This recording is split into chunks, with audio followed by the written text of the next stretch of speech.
nous allons essayer de tenir les délais. Donc, je vous souhaite la bienvenue à tous pour cette nouvelle manifestation de notre Festival Voix publique, le 21e du nom, consacré, vous l'avez vu, à un thème qui est assez d'actualité, puisque ça tourne autour de la sobriété, toujours plus, avec des points d'interrogation, bien entendu.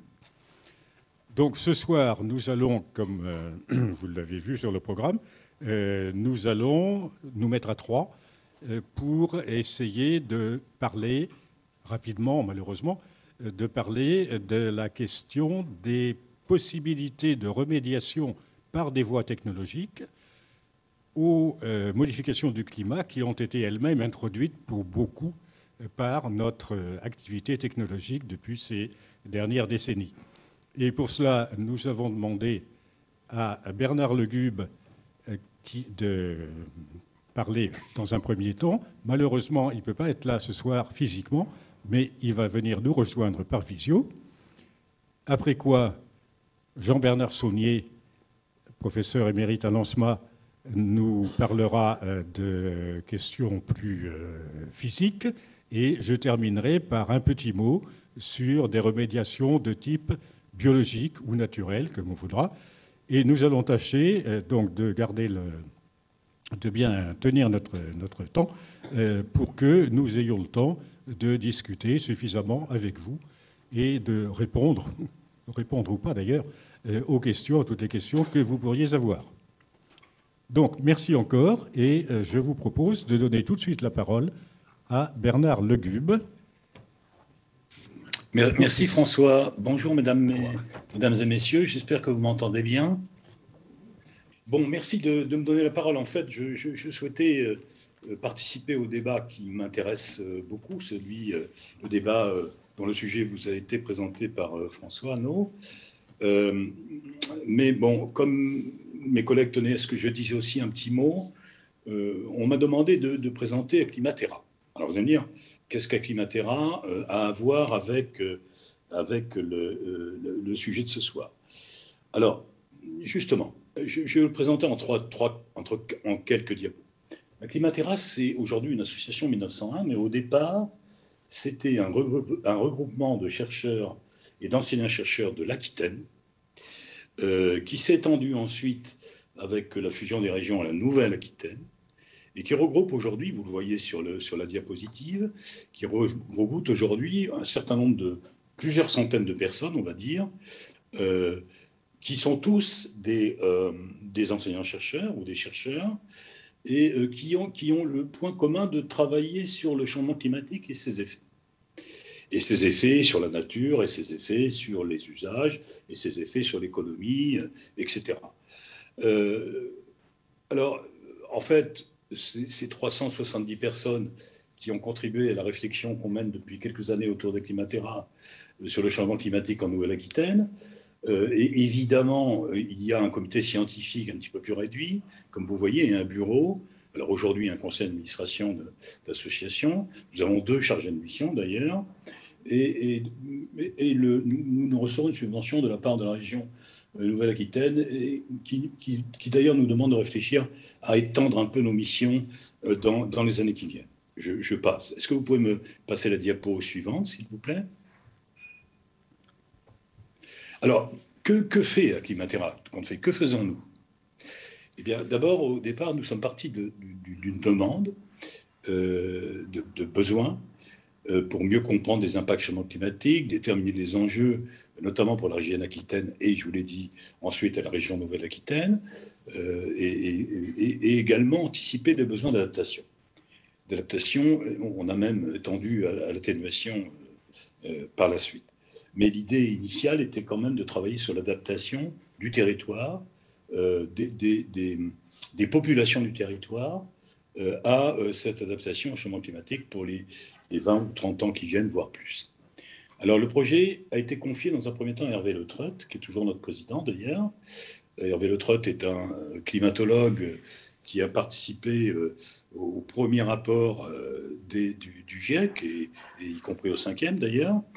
Et il a regroupé autour de lui, comme je vous l'ai dit, un certain nombre de chercheurs, coordinateurs et collaborateurs multidisciplinaires.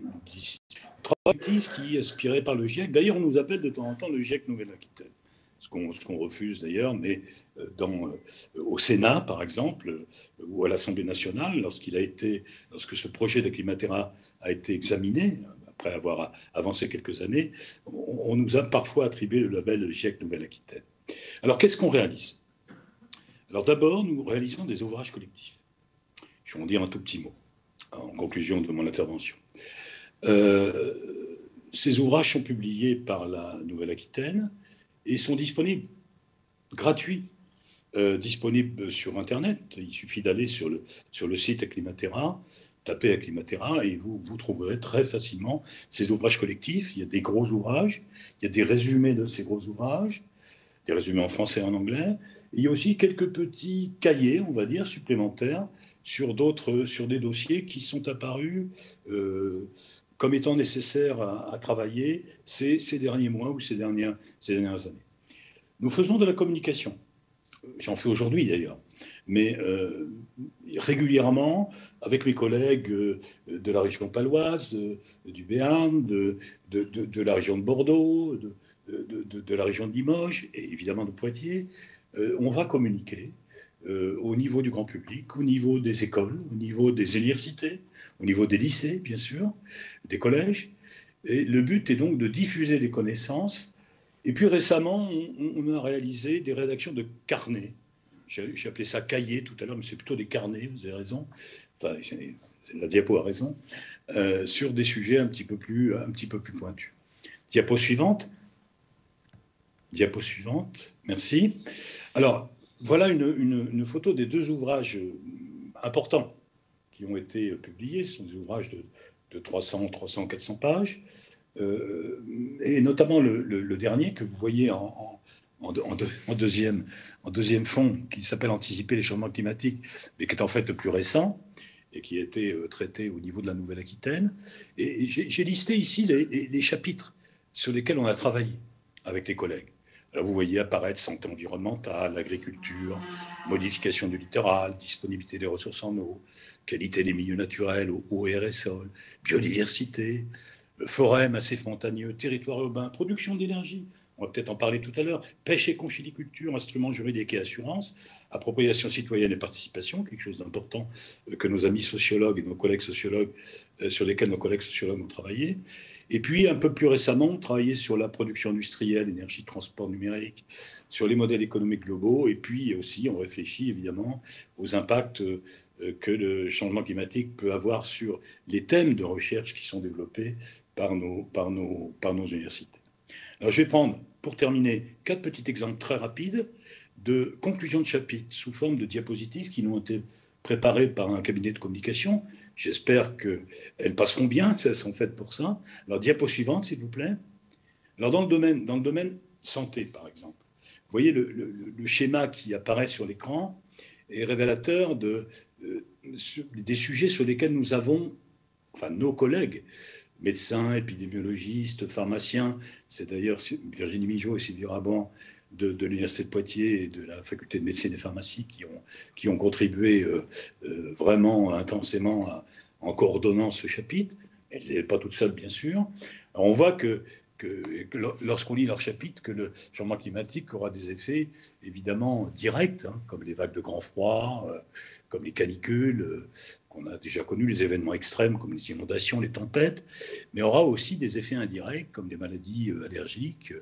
Et à l'époque où cette diapo a été faite, on ne parlait pas encore de Covid, comme la pollution, bien sûr, pollution d'eau, pollution de l'air, ou même les nouvelles maladies émergentes. Et des gens se posent la question quand même, est-ce qu'il y aura un rôle sur les maladies fréquentes du type cancer, du type pandémie, etc. Diapo suivante. Un autre sujet, diapo suivante, merci. Un autre sujet évidemment très important pour notre région, puisque notre région est au premier rang en termes de secteur économique, agricole, français et européen même. Donc on peut se poser la question, est-ce que ça aura un effet sur l'agriculture, ce changement climatique? Oui, parce qu'il va y avoir des modifications des sols, par érosion, il va y avoir une réduction, une raréfaction des ressources en eau pour l'irrigation, puis il va y avoir probablement des effets sur le vivant qu'on a de la peine à prédire, tant c'est compliqué, même si on a travaillé évidemment avec des biologistes de nos universités. Alors on sait que les conséquences vont être sur la phénologie, sur le rendement et sur la qualité.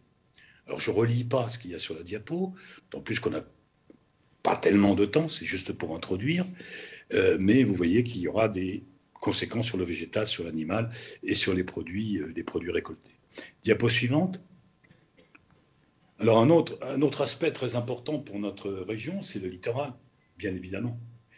Donc je ne relis pas ce qu'il y a sur la diapo, mais j'essaie de vous intéresser à ce qu'ont écrit nos collègues sous la direction de Bruno Castel sur le chapitre de modification physique du littoral, où on parle d'érosion, de la côte sableuse notamment, où on parle de submersion, où on parle de prédiction de l'arrivée de l'eau de mer dans le cas de tempêtes équivalentes à celles de Xynthia dans les années 2050-2040, et là où on sait que l'eau de mer viendra jusqu'à Niort dans ces cas de tempête. Donc là aussi, il y a un chapitre très intéressant. Enfin, pour finir, je ne pouvais pas terminer sans parler de cet aspect-là, puisque c'est ma spécialité. Diapo suivante. On a examiné aussi les effets du changement climatique sur la disponibilité en eau et sur la qualité des eaux et l'évolution de la qualité des eaux. Eh bien, on sait qu'il y aura des effets. Aujourd'hui, on est allé beaucoup plus loin que ce que veut bien donner cette diapositive. On a des éléments beaucoup plus chiffrés actuellement parce que le Grand Sud-Ouest de la France sera une des régions les plus touchées au niveau de l'impact sur le changement climatique sur les ressources en eau. On sait qu'on va avoir des étiages plus importants, des cycles hydrologiques complètement modifiés. On sait qu'on va avoir une diminution de 20 à 40% du débit des cours d'eau. Je parle des débits moyens. Alors, des débits d'été, évidemment, les débits d'étiage sont encore plus impactés. Probablement une surexploitation des nappes qui va se traduire par une diminution des niveaux. Et puis, on va avoir une augmentation de température de l'eau. Alors, pas seulement de température de l'eau, ça n'apparaît pas ici, mais l'augmentation de température va aussi conduire à une augmentation de la consommation en eau potable. Donc, tout cela est détaillé dans un chapitre disponibilité en eau qui a été coordonné par Alain Dupuis, un ancien élève d'hydrogéologie de Poitiers d'ailleurs, et qui est maintenant directeur d'une école d'ingénieurs à Bordeaux, pour la partie disponibilité en eau, c'est-à-dire la partie quantitative, et par moi-même pour la partie qualitative, dont je ne vous présente pas de résumé, mais on pourra revenir dans la discussion sur ces objets-là. Voilà ce que je voulais dire en introduction. Ça s'éloigne un petit peu du thème de la conférence d'aujourd'hui, mais ça permet quand même de présenter un peu d'une manière très résumée le changement climatique dont je n'ai pas parlé, mais on y reviendra peut-être, et ses effets, notamment sur notre territoire. Merci, mesdames et messieurs. Merci beaucoup, Bernard. Non, ça ne s'éloigne pas du thème. Je crois qu'on est tout à fait dans le thème. Merci pour cette présentation d'Acclimatera. D'autant plus intéressante, je trouve que pour nous, pour beaucoup d'entre nous sans doute, le GIEC, c'est très loin, les COP, c'est très loin, tout ça, c'est compliqué, c'est en anglais, etc. Acclimatera, c'est chez nous. Acclimatera, c'est quelque chose qui se fait à notre niveau, au niveau de notre région. Et j'espère que ta présentation donnera à beaucoup d'entre nous l'envie d'en savoir plus et du coup d'aller rechercher directement tous les documents dont tu nous as parlé et qui sont à disposition. Merci encore. Et puis, tu restes avec nous, bien sûr. Et on va en discuter ensuite. Et maintenant, je vais donner la parole à Jean-Bernard Soumier. Alors, moyennant un changement de présentation, je vais peut-être demander... Bien, mesdames, messieurs, cher François, je voudrais te remercier d'abord de l'invitation que tu m'as faite de participer à ce festival Voix publique en tant qu'animateur pour apporter quelque chose. J'ai beaucoup apprécié dans le passé d'être spectateur, auditeur. Donc c'est bien normal que je le rende aujourd'hui. Merci encore. Alors, on va parler de la géo-ingénierie et on va se demander si c'est une voie réaliste pour combattre le changement climatique.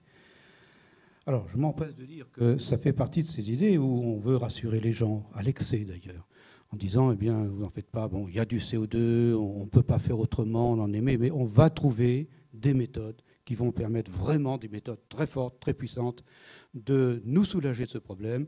Et vous pourrez continuer à émettre du CO2 modérément, mais vous pourrez. C'est faux. Voilà.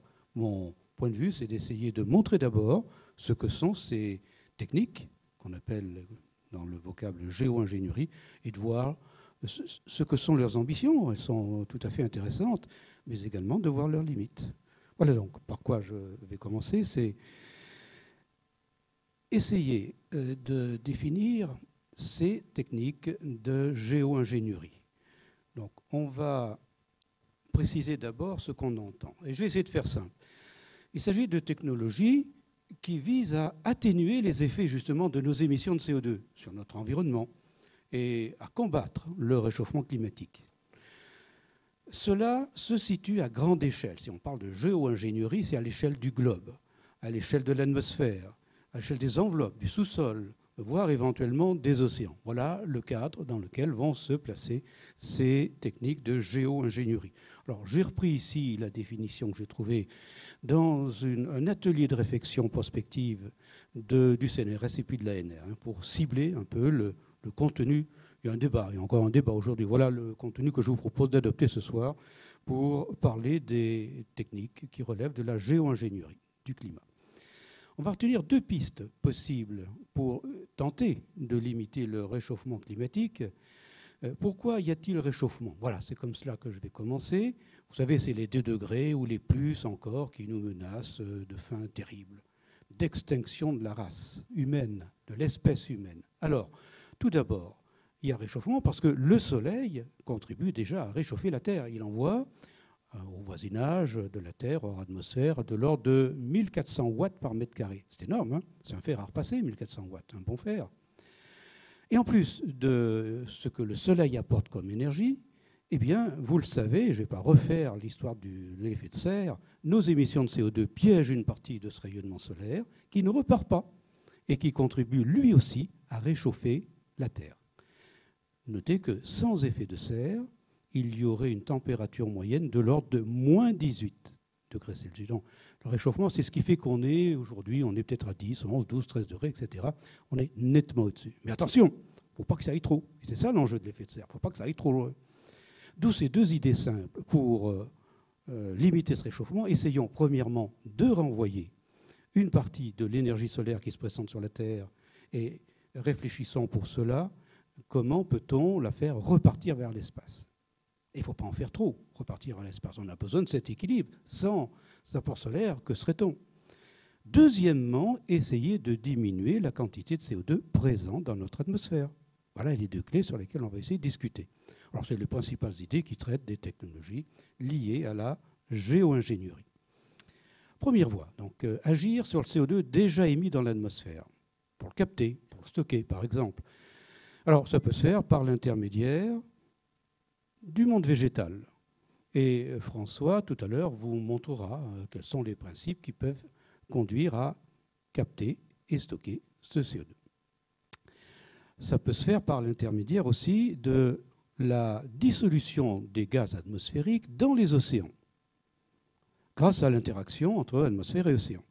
C'est le phytoplancton et d'autres espèces qui consomment du phytoplancton puis stockent du carbone dans leur squelette, qui se déposent ensuite quand ils sont morts au fond des océans. Et il est stocké, le carbone. On n'en parle plus. Enfin, après capture du CO2, ça c'est le monde industriel, on peut chercher à le stocker dans le sous-sol. J'aurai des exemples de géo-ingénierie sur ce sujet. Deuxième voie que j'illustre ici, réfléchir une partie de l'énergie solaire incidente, qui donc ne contribuera plus à nous réchauffer. Deux idées au niveau de la stratosphère. Alors, c'est les couches les plus élevées, aux environs de la cinquantaine de kilomètres, entre 10 et 50 kilomètres, en introduisant là-haut des particules réfléchissantes qu'il faut bien choisir. Et elles vont, si elles sont réfléchissantes, elles vont renvoyer le soleil là d'où il vient, si je puis dire. On peut ajouter la possibilité d'action sur la troposphère, les couches en dessous, celles qui partent du sol, qui vont jusqu'à 10 ou 30 ou 40 kilomètres. En injectant ici, ce sont des sels marins qui vont blanchir les nuages au-dessus des océans.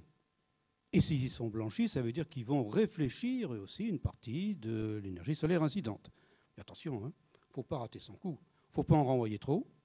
Et puis, il faudra voir les conséquences. On va développer tout à l'heure. En dessous, chez qui ça peut faire du bien, chez qui ça peut ne pas faire de bien. Alors, premier exemple. Je vais citer 3 exemples. Je vais parler ici de la maîtrise de la pluie. Je parlerai ensuite de ces techniques de réflexion partielle de l'énergie solaire incidente. Et puis, je parlerai du stockage du carbone. Maîtriser la pluie, il y a longtemps qu'on a songé à utiliser, à développer des techniques. Voilà, c'est ici, envoyer des cristaux d'iodure d'argent dans les nuages. Ça a été utilisé en 70, autour des années 70, dans le cadre de la guerre du Vietnam. Et les Américains cherchaient à embourber en fait les combattants communistes sous l'effet de pluie diluvienne. Voilà, c'était l'idée. La science au service de l'art militaire, si je puis dire. Non, si je puis dire. Alors, on a un deuxième exemple qui est actuellement en cours de développement. C'est en Chine que cela se place. C'est le projet Tianhe. Tianhe, ça veut dire Tien, c'est le ciel, et He, la rivière, le fleuve du ciel. On va voir pourquoi. C'est pour faire pleuvoir dans les régions actuellement désertiques du plateau du Tibet. Alors, comment ça se passe ? Eh bien, ils ont mis en place un réseau de cheminées, un réseau de réacteurs, en fait, dans lequel ils mettent les sels adéquats. Et ça va faire un énorme flux d'air qui va monter au-dessus de la combustion, un panache, en fait. Porté par le vent, ce panache remonte le long des montagnes de l'Himalaya pour ensuite être dispersé en altitude et ensemencer les nuages qui ensuite vont provoquer la condensation et la pluie. Et ça, eh bien, ils veulent le faire chez eux, dans le Tibet, où on manque d'eau. Bon. Première partie du scénario. Attention, c'est une expérience qui est difficile à contrôler. À cette échelle-là, on a une échelle régionale quasiment, difficile. Et par ailleurs, eh bien, dans les faits, ça prive d'un apport naturel d'eau les bassins du Brahmapoutre, qui coule d'abord au nord de l'Himalaya, dans la direction est-ouest, qui décide d'aller vers le sud et revient un peu plus vers l'ouest. Le Brahmapoutre, c'est l'Inde qui attend son eau. Et le Mékong, même chose, privé, mais c'est toute la péninsule de l'Asie du Sud-Est qui tremble de ne plus avoir assez d'eau.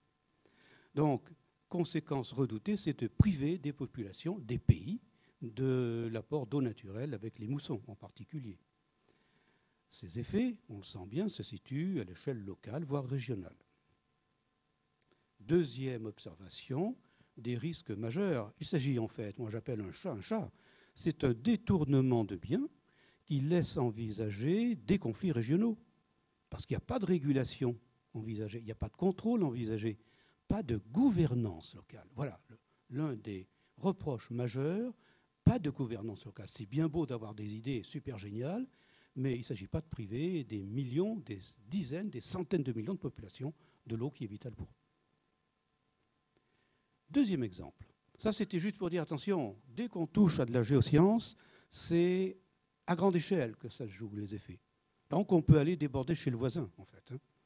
Deuxième exemple, réfléchir, on en parlait tout à l'heure, une part de l'énergie solaire incidente sur la Terre. Alors, le constat est parti de l'éruption, phénomène naturel, l'éruption du Pinatubo en 91. Ça fait une trentaine d'années, aux Philippines, et il s'est produit un panache de cendres, de fumée et d'acide sulfurique, pour faire simple. Un énorme panache qui est monté à 35 km d'altitude et qui a eu pour conséquence, sous l'effet de l'absorption du soleil par les molécules d'acide sulfurique qui étaient là, un dérèglement climatique. Regardez l'ampleur. L'acide sulfurique a absorbé le rayonnement solaire, entraînant une diminution de la densité d'énergie solaire qui arrive au sol de l'ordre de 10%. C'est beaucoup. Et un refroidissement de l'ordre d'un demi-degré. Tout à l'heure, j'ai dit l'enjeu, ne pas dépasser le degré et demi à l'échelle de la 2 degrés. C'était quand même quelque chose de remarquable, cette chute pendant plus d'une année, en fait, d'un demi-degré. Alors, ce phénomène volcanique naturel est à l'origine d'un très beau projet scientifique qu'on appelle SCOPEX, Post-Stratospheric Controlled Perturbation Experiment. C'est Harvard qui mène cette expérience-là. Et ils ne sont pas les seuls, au demeurant. De quoi s'agit-il? Comment s'en sont-ils inspirés? Eh bien, leur idée, c'est de pulvériser des fines particules dans la stratosphère, donc on monte à 40, 50 km. Ils ont tenté d'utiliser du carbonate de calcium, avec un besoin important, c'est des dizaines de tonnes, hein, et ça doit durer, il faut qu'il reste, hein, il faut l'alimenter, parce qu'ils peuvent devenir autre chose. Qu'est-ce qu'ils font? Réfléchissent partiellement le flux du Soleil, c'est blanc, atténuent le flux énergétique au sol en conséquence, et refroidissent la zone de la planète située sous la partie ensemencée de particules. Bon, et bien entendu, vous avez compris que ça ne bouge pas, ça ne risque pas d'aller chez les voisins, ça. Hein, voilà, bon, je plaisante. Hein. Des risques élevés en conséquence. Effet estimé à l'échelle globale. Et on ne touche pas à une zone large, des centaines de kilomètres, sans avoir des effets qui peuvent se déplacer au niveau du sol, au niveau des océans, et aller chez des voisins. Dessous, c'est une question qu'on peut se poser. Est-ce que je sais dire, si je réfléchis tant de pourcents du flux solaire, allez, 10, 15, 20, je n'en sais rien, est-ce que la biodiversité, ne serait-ce qu'elle, parce qu'on peut faire ça sur des zones entre guillemets sauvages, est-ce que la biodiversité, qui est souvent en souffrir ou pas, il faudrait me rassurer là-dessus. Bon, et sans parler des hommes, sans parler du fait que si on le fait à tel endroit, ça peut se déplacer et aller chez les voisins. Où est la gouvernance là-dessus? On n'a rien à l'heure actuelle. Vous savez, au moment où on voit malheureusement l'absence de gouvernance en Ukraine-Russie, comment voulez-vous qu'on soit tombé d'accord? On n'a pas pu le faire vraiment dans les conférences du GIEC, dans les COP, qu'on soit tombé d'accord sur comment, tous ensemble, ne pas prendre de risques pour l'humanité avec ce genre de technologie. Manque d'expérience. On a tenté, allez, je vais vous le dire, on a tenté de faire ça en Laponie. C'est loin, la Laponie, hein, c'est près du pôle. Mais il y a des hommes qui vivent. Ce sont des populations Sami, les populations Sami, qui elles ont appris qu'on allait lâcher des ballons stratosphériques pour ensemencer, et ils ont appris pourquoi faire. Donc elles s'y sont opposées jusqu'à présent. Elles ont eu gain de cause. Mais comment lancer ce genre de projet sans expérience? Attention, l'emballement thermique fort et rapide, si on arrête brutalement d'alimenter en calcite ces zones-là stratosphériques. Et si on a dit aux gens, vous n'en faites pas, c'est fini le CO2, allez-y, continuez d'en émettre, brutalement, au bout de 10 ans, pour une raison ou une autre, on ne peut plus ensemencer, le soleil arrive au sol, il réchauffe, en plus de l'augmentation qu'aura causé notre sottise en continuant d'émettre du CO2. Donc voilà, des risques majeurs dans ce genre de scénario. Et surtout, là où je me fâche, c'est qu'on tente de laisser croire à tort que l'on peut abandonner nos efforts sur les émissions de CO2. Ça, c'est important. Troisième exemple.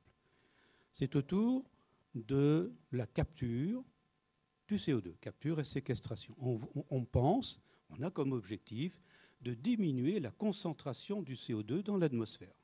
Alors, je vais avoir deux volets ici. La lutte contre le CO2, qui génère, je vous le rappelle, le réchauffement climatique par l'effet de serre, présente au moins, ou peut faire appel à deux types de géotechniques.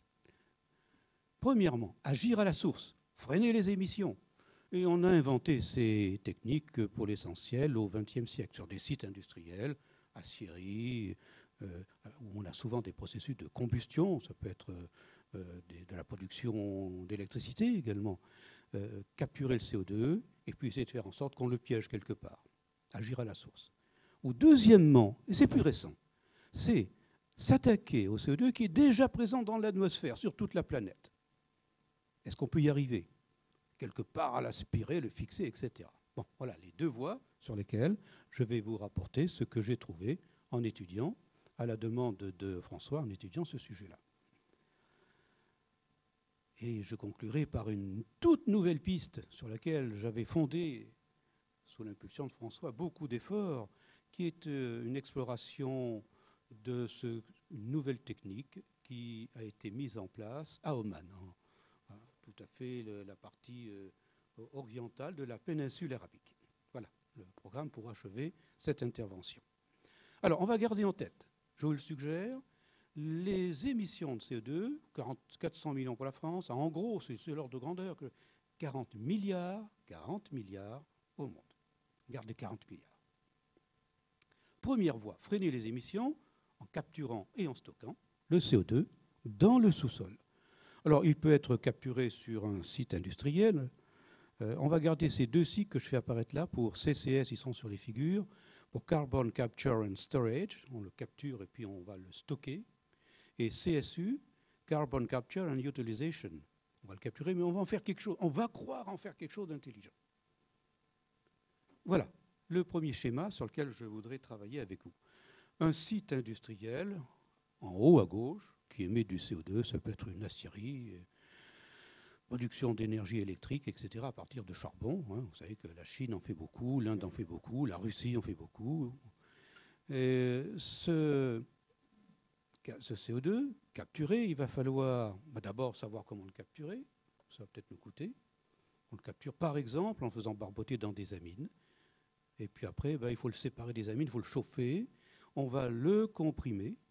On va ensuite le transporter et l'injecter dans le sol. Voilà le scénario qu'on va étudier. L'injecter dans le sol. J'insiste pour dire, ce n'est pas gratuit. Il faut le séparer, il faudra le chauffer, l'amine. Il faudra le comprimer, il faudra le transporter, puis l'injecter. Bon, ça va dépenser un peu d'énergie. Alors, où est-ce qu'on va le mettre? On va le mettre soit dans des cavités salines, on va le monter en pression. Pour les spécialistes, on le met en état supercritique. Et on a aussi des aquifères. Alors, je sais qu'il y a des hydrogéologues ici qui m'ont expliqué que les aquifères, c'était des zones de roches poreuses où il y avait de l'eau et qui étaient relativement poreuses où on pouvait injecter le CO2 qui peut pousser l'eau et se faire sa place, des aquifères profonds. Eh bien, ce CO2, donc on peut, à condition que l'aquifère soit surmonté d'une couche de roches imperméables. Alors c'est un peu ce qu'on a, la partie orangée ici, une espèce de chapeau qui peut le piéger. Voilà le scénario dans lequel on peut opérer. Ce CO2 capté peut également être injecté. Je viens de parler du CCS, le Carbon Capture and Storage. Eh bien, deuxième rubrique, il peut également être injecté sous pression dans le sous-sol, dans des zones de gisement en fin d'exploitation. Parce qu'il y a du pétrole, mais on n'arrive pas à le sortir. J'ai encore un peu de gaz dans des mines de charbon, du méthane, je ne peux pas encore les sortir. Je vais injecter le CO2 sous pression dans ces gisements pour... Alors, ça va être injecté par le premier puits qui est ici à gauche, dans la zone où il reste encore du pétrole ou du gaz en fin d'exploitation, et par le deuxième tuyau, il va remonter. Ça y est, j'ai gagné. Je récupère du pétrole, je récupère du gaz, et puis on peut faire la même chose, ici dans des anciens sites de charbon qui sont non exploités, où il se cache du méthane. C'est précieux, c'est précieux. Et on peut le remonter. Bon, alors, vous allez me dire, c'est pas mal ça, monsieur Saunier, parce que vous allez trouver de quoi nous faire des fossiles. Oui, mais attention, on ne résout pas le problème, parce que si on remonte des fossiles, du pétrole, du gaz, vous voyez, ça veut dire qu'on va continuer à en émettre du CO2, on va le faire brûler quelque part, et puis on va boucler. C'est comme les Shadocks, ça. Donc ça ne me semble pas une très bonne solution. Et puis en plus, globalement, c'est l'ADEME qui a mené cette étude-là. Il y a un faible potentiel de réduction des émissions de CO2. Alors on peut, deuxième scénario, aller voir en mer ce qui se fait. J'ai pris l'exemple, là c'est CSU, Carbon Capture and Utilization, du gisement au large de la Norvège, entre la Norvège et les côtes de l'Écosse, à mi-chemin à peu près. Sleipner. Alors voilà ici un exemple où on schématise le puits qui va chercher le gaz naturel. Au fond, il est piégé. C'est la zone en marron au fond de ma planche, là-bas. Et ce gaz-là, eh bien, il se trouve, vous savez, les gisements de gaz, c'est de composition très variable. Il se trouve qu'il y a beaucoup de CO2. Et il y a peut-être 20% dans le ordre de grandeur, et on ne peut pas commercialiser du gaz naturel au-dessus, je crois, de 5%. Donc, il faut le retirer, ce CO2, on va le capturer. Et puis, pas bête, on va aller par l'autre système, ici, dans une zone qui est un aquifère, donc où il y a des roches poreuses qui sont surmontées de roches imperméables, on va venir l'injecter et on va stocker le CO2. Bon, c'est une façon de voir les choses qui ressemble un peu à ce qu'on a vu dans les cavités dans le sous-sol, sous les continents. En mer, donc, ce gisement de Sleipner, en Norvège, montre que le CO2 est excédentaire, et au lieu de lâcher, de larguer dans l'atmosphère, on le piège, on le capture, on le piège. Il est injecté dans des formations sédimentaires. Alors combien ? Ça, c'est un point important. Rappelez-vous, il faut se souvenir, quand je vais aborder les chiffres, simplement des 40 milliards de tonnes de CO2 qu'on émet tous les ans à l'échelle de la planète. Eh bien voilà, Sleipner, 1 million de tonnes par an, à comparer aux 40 milliards. 40 000 millions. Voilà, on est vraiment faible, on n'est pas très puissant sur ce qu'on peut faire. Deuxième voie intéressante, c'est la minéralisation que proposent les Islandais. La société Carbfix, alors elle s'appuie sur la dissolution du CO2 dans de l'eau et elle injecte cette eau chargée de gaz carbonique dans des basaltes, sous-sol. C'est volcanique, hein, l'Islande. Où il se minéralise en 2 ans, ce qui à l'échelle géologique, il y a des géologues ici, bon, c'est rapide, 2 ans. Combien ? 10 000 tonnes par an. 10 000 tonnes, il faut le comparer à quoi déjà ? 40 000 millions de tonnes. Bon, c'est un très bel exploit scientifique, technologique, mais c'est encore loin du compte à l'égard de ce qu'on est en train d'émettre annuellement dans l'atmosphère. Voilà ici un autre commentaire sur cette première voie, freiner les émissions capturées et stockées dans le sous-sol. J'avais été impliqué dans le programme de recherche national sur l'énergie et on évoquait ce problème du CO2, c'était dans les années 2000 à 2010. Alors, il y avait un engouement à l'époque sur la façon dont on pouvait se débarrasser du CO2. Et il y a même un marché, on a parlé d'un marché de CO2. Avant 2008, pourquoi 2008 ? 2008, il y a eu le crash, l'effondrement des banques américaines. Et c'était autour de quelques 20, 25, 30, peut-être 40 $ la tonne. Il y avait un marché. Il y avait des gens qui disaient, je vais les acheter, puis je vais les apporter à ceux qui veulent les mettre dans le sol, et je vais faire du business là-dessus. Après 2008, c'est tombé à 10 fois moins, 2-3 $. Et la conséquence, c'est qu'on a beaucoup moins d'investissements qui se sont développés sur ces technologies de capture et stockage du carbone. Pourquoi ? Regardez, capturer, le séparer des amines en chauffant, le comprimer, le transporter, le stocker, c'est de l'ordre de 100 $ ou euros, ça n'a pas d'importance, la tonne. C'est loin, c'est très élevé encore à l'égard de ce qui serait le prix sur le marché. Donc des raisons économiques pour ne pas avoir vu fleurir ce genre de technologie, de géotechnologie. Identifié depuis presque 50 ans, nombre des installations insuffisantes, quantité de CO2 modeste. En Europe, 0 projet installé sur les 10 dernières années. Au monde, seulement un petit peu moins de 30 sur les 10 dernières. Compte tenu de ça, il faudrait de l'ordre de 100 fois plus d'installations en 2050. On n'est pas à la hauteur de l'enjeu sur cette voie-là. Et longtemps, j'y ai cru, jusqu'au moment où on a été très fragilisé par les aspects économiques. Deuxième grand volet. Là, on va se dire, je prends l'atmosphère et je vais essayer de l'aspirer et d'extraire le CO2 présent dans l'atmosphère. Voilà. Alors, c'est le contraire de ce que ferait une combustion qui, elle, au contraire, vous avez un brûleur, vous le mettez dehors, il va éjecter son CO2 dans l'atmosphère. On parle, dans ce cas-là, d'émissions négatives. Alors, premier exemple, Direct Air Capture, c'est toujours en Islande. Ils ont des situations favorables sur ce plan-là. Des grands ventilateurs aspirent le CO2, qui est filtré entre guillemets, et stocké dans le basalte, sous leurs pieds. Un peu comme tout à l'heure, le bilan. Ce site-là, qu'on cite comme une grande référence, une grande avancée, 4000 tonnes de CO2 par an. 4000 tonnes. On a dit tout à l'heure, il nous faudrait de l'ordre de 40 gigatonnes, 40 milliards, 40 000 millions. On est loin. C'est des coûteux en énergie. Ah oui, allez-vous me dire, mais en Islande, il y a la géothermie. Ouais, bon, d'accord, on pourrait en faire autre chose de la géothermie. Mais est-ce que partout on aura la géothermie gracieusement comme ça ? Certainement pas. Donc, c'est un procédé coûteux en énergie qui met le coût de la tonne de CO2 stocké à 1 500 $ ou 1 500 € pour un marché à 150. Bon, voilà, encore une fois, des ambitions, mais on est loin de pouvoir rapidement, c'est à l'échelle de la décennie qu'il faut faire changer le cap de nos émissions de CO2.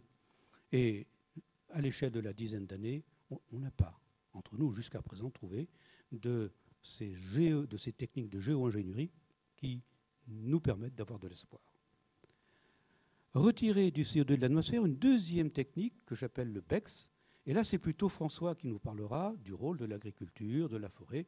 Bon, on va planter des forêts, je ne vais pas dévoiler ce qu'il va nous exposer. On va brûler le bois, ça va faire du CO2 qu'on va capturer, et comme les autres, on va essayer de le mettre dans le sous-sol. Et enfin, la cerise sur le gâteau, c'était l'article que François m'a demandé d'analyser sur la minéralisation intensive du CO2 dans les ophiolites d'Oman. Alors voilà l'allure des montagnes d'Oman. C'est ici Oman, vous voyez, dans la partie qui est plutôt à l'est de la péninsule arabique. Les ophiolites, ce sont des roches, m'a expliqué le géologue de service, mantéliques, c'est-à-dire qui ont été formées à quelque chose comme 200 km de profondeur et qui, sous l'effet de phénomènes géologiques divers, sont revenus en surface.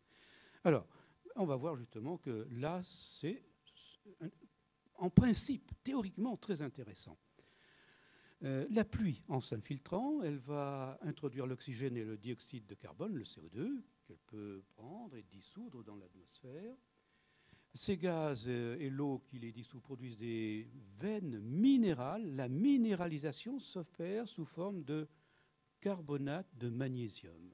Des veines de carbonate de magnésium à l'échelle de quelques années. Ça va vite en termes de géologie. Alors, des roches ophiolites, oui, c'est du manteau. Et regardez, la pluie, ça résume ce que je viens de dire, ces veines de carbonate de magnésium s'enfoncent, c'est l'image que je projette à droite, là-bas, s'enfoncent comme des racines dans ces roches ophiolites. Ce carbonite, elles y sont pour des années, des siècles et certainement plus, à condition qu'il n'y ait pas, alors peut-être de tremblement de terre, qu'il n'y ait pas de réchauffement qui ferait peut-être que ces carbonates régénèrent du CO2. C'est encore à garantir, ça. On a l'impression que c'est bon, mais à confirmer. Mais l'ennui, c'est que ce processus naturel, qui a beaucoup surpris les gens qui l'ont observé, parce que ça ne met pas beaucoup de temps à minéraliser, il descend, il diffuse, ou il est transporté, diffusé, mais ça s'arrête à 400 mètres. Ce n'est pas assez profond. Il faut aller au-delà pour vraiment pouvoir faire quelque chose d'important. Alors, voilà. Les géologues estiment que les ophiolites d'Oman absorbent et pétrifient de l'ordre de 100 000 tonnes de CO2 par an. Bon, sur Oman, il y a une centaine de sites comme ça, et naturellement, sans que l'homme intervienne. Mais, osons espérer. Alors là, bon, c'est écrit en toutes lettres. Quand j'ai vu ça, j'ai essayé de lire à plusieurs fois. Je me suis dit, il y a une erreur d'impression. Osons espérer, avec le journaliste en question, que l'on sache mettre en œuvre des moyens techniques qui multiplient par 1 million ce rendement. Enfin, c'est déjà, il faut la faire avaler, la couleuvre, là. 1 million. Alors, vers quoi va-t-on? Qu'est-ce qu'on pourrait dire à ce moment-là? On pourrait retirer de l'ordre de 2 à 20 gigatonnes. C'est des milliards. Rapprocher des 40 milliards, bon, c'est pas mal. C'est bon, à voir. On tourne la page, on va plus loin. À quoi ça ressemblerait au plan industriel, un gisement qui soit capable de faire ça à Oman? 5000 puits, allant à 3000 mètres. Ben oui, il faut descendre largement au-delà de 400 mètres. Un débit d'eau similaire à celui du Rhône. Alors j'ai regardé la carte, j'ai vu où est le Rhône. Bon, donc je me suis dit, c'est encourageant, le débit du Rhône pour l'eau.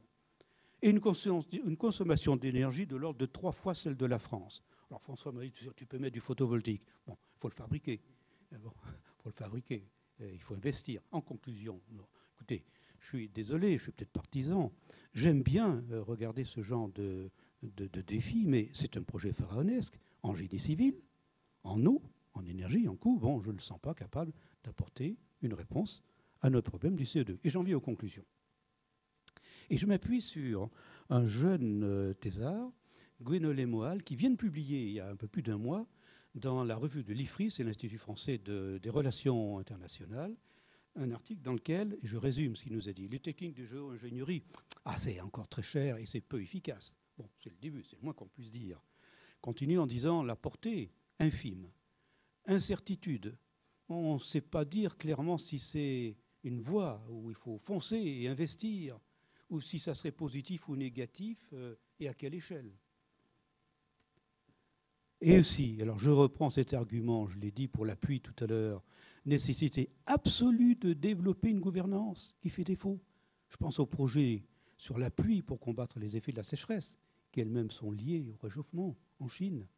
La gestion du rayonnement solaire, là, il faut vraiment que les États se mettent d'accord et qu'on ait le moyen de contrôler. Or, je ne suis pas convaincu, à moins que quelqu'un ici dans la salle me le démontre, que ce soit contrôlable. Alors, bon, je donne une conclusion un peu nuancée pour terminer.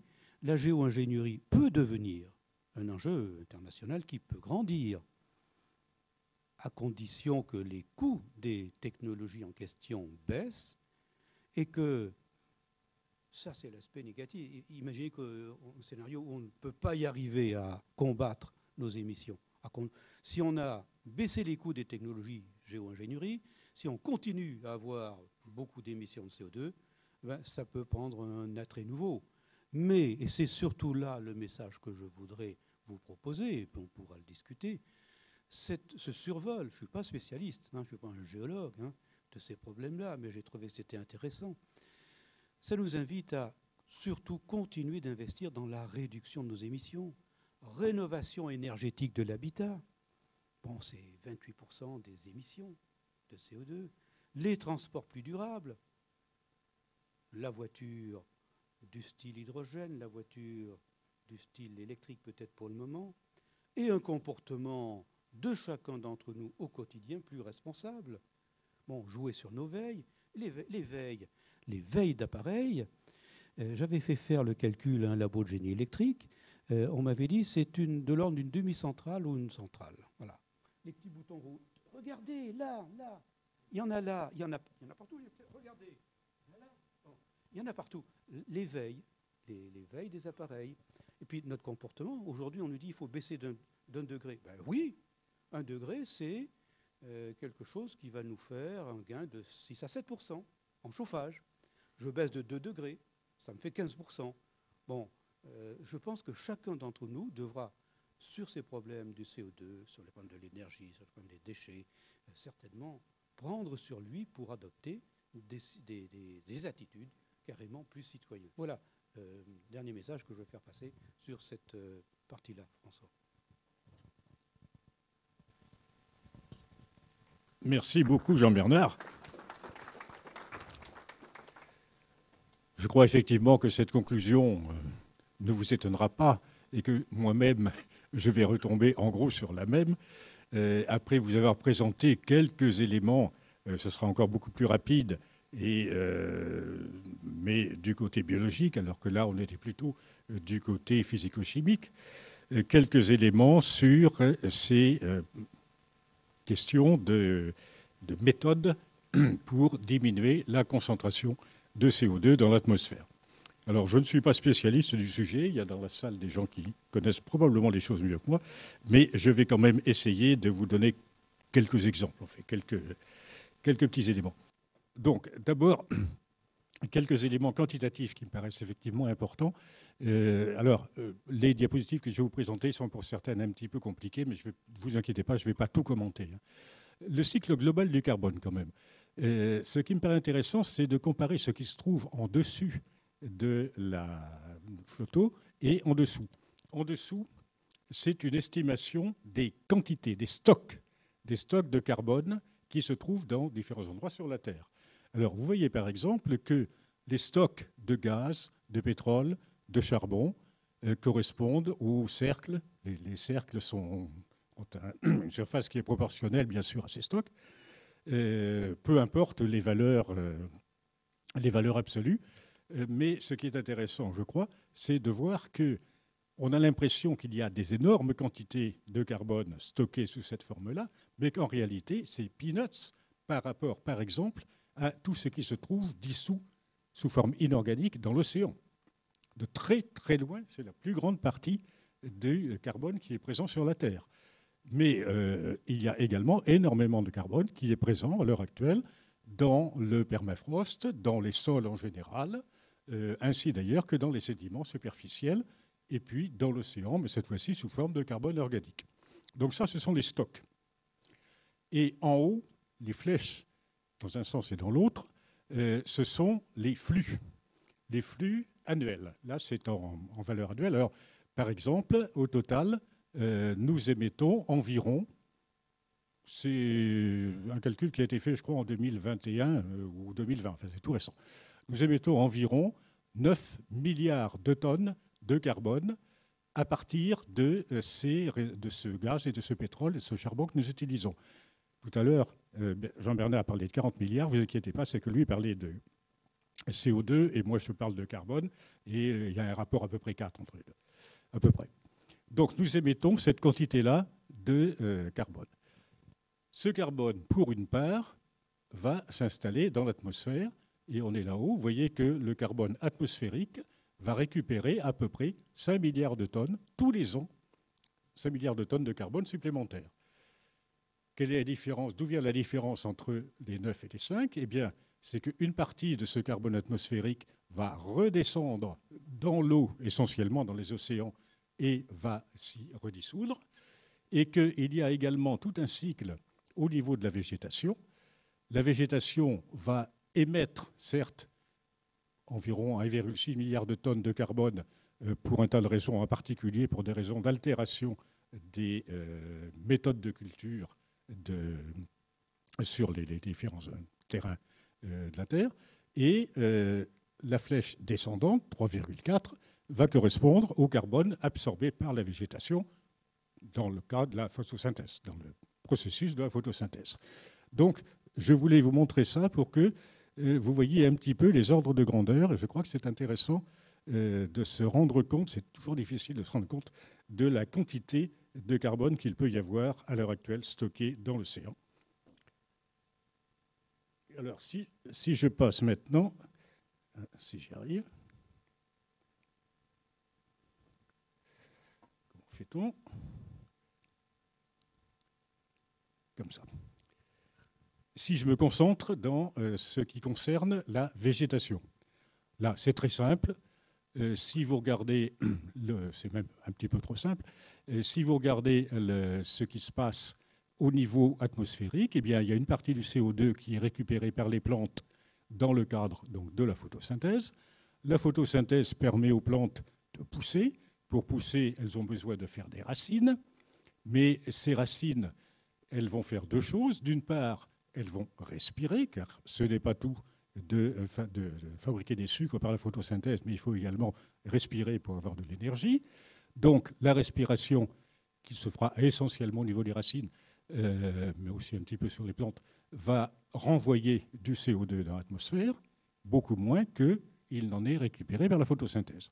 Et d'autre part, sous la terre, eh bien, ces racines, ces végétaux, vont peu à peu se décomposer pour donner de l'humus, un humus qui, selon d'ailleurs la profondeur dans le sol, va être plus ou moins, va correspondre à une capacité de stockage, éventuellement à très longue durée du carbone. Mais il ne faut pas oublier non plus que dans le sol, il y a des microbes, il y a une faune qui va utiliser une partie de ces éléments organiques pour également respirer et donc fabriquer de nouveau du CO2.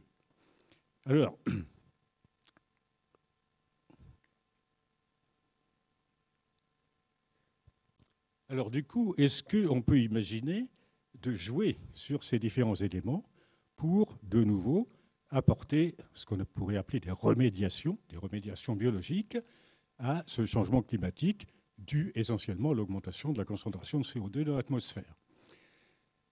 Eh bien, je reviens sur ce que Jean-Bernard a mentionné tout à l'heure, qui est une technique, enfin un ensemble de techniques qui sont intermédiaires en fait entre les techniques biologiques dont je vais parler et les techniques géochimiques dont il a parlé. Bioénergie avec capture et stockage du carbone, très rapidement.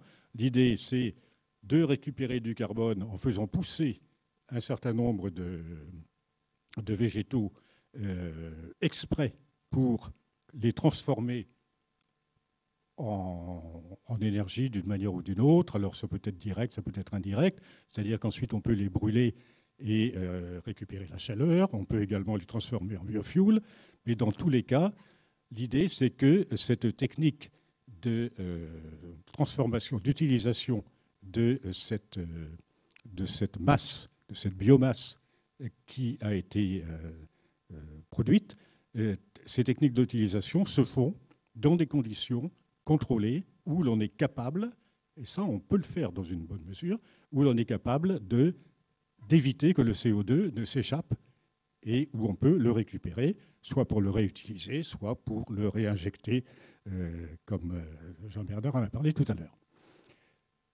Alors ça, c'est un ensemble de techniques, mais on est encore dans la haute technologie. Mais il est intéressant aussi de considérer que la nature, telle que nous la connaissons depuis longtemps, nous donne également des possibilités d'action sans aller chercher des usines à gaz, excusez-moi, pour la mauvaise plaisanterie. Alors, les forêts, par exemple, quand on parle des forêts, eh bien, les forêts correspondent à l'heure actuelle, au total, à 40% du carbone qui est stocké dans la végétation. Donc, près de la moitié du carbone stocké dans tout ce qui est végétal se trouve dans les forêts.